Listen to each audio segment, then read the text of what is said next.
Respirați adânc, conectați-vă cu inima și rostiți.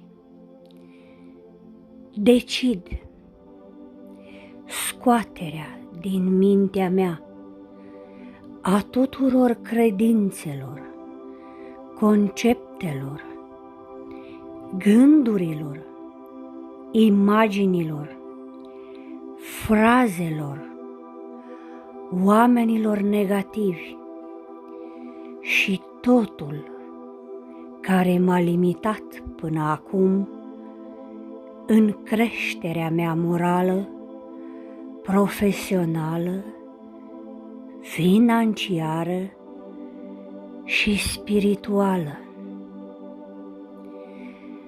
Lucruri minunate vin în viața mea chiar acum, în această zi și pentru veșnicie. Îmi ating obiectivele cu ușurință. Îmi trăiesc viața cu bucurie, calm, seninătate, armonie cu mine și întregul univers. Mulțumesc pentru tot ce sunt și pentru tot ce am.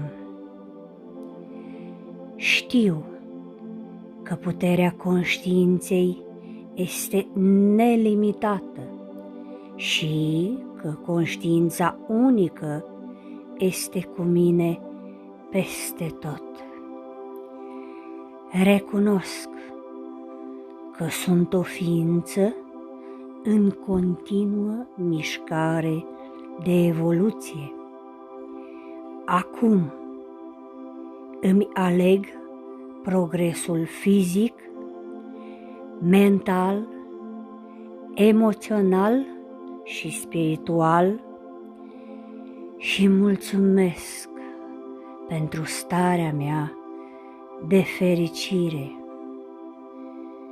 În mine sunt virtuți, calități, competență, înțelepciune și inteligență care îmi fac viața fericită, împlinită și amplă.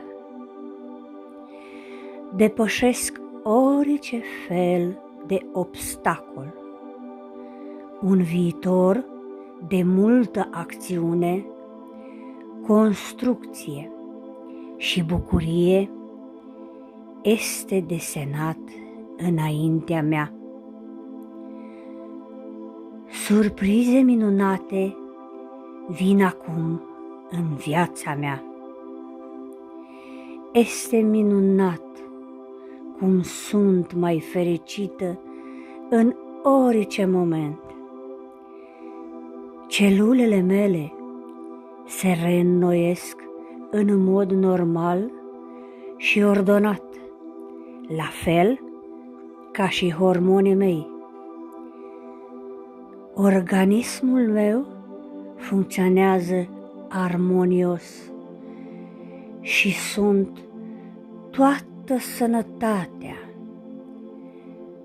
pacea, frumusețea și bucuria. Este minunat, minunat, minunat.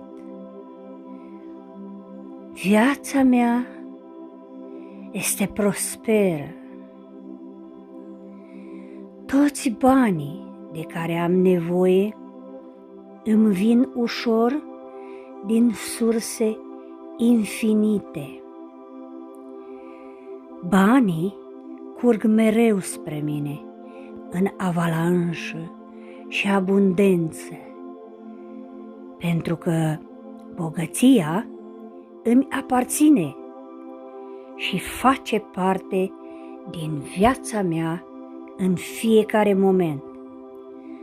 Sunt perfect, Sunt sănătos la trup și la conștiință, fericit și puternic.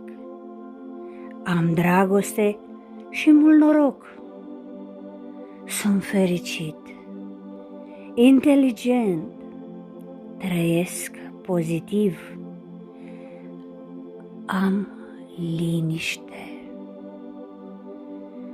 Sunt un succes. Am tot ceea ce cer. Cred cu tărie în puterea minții mele. Eu sunt, pot, fac. Așa este. Namaste, suflete minunate.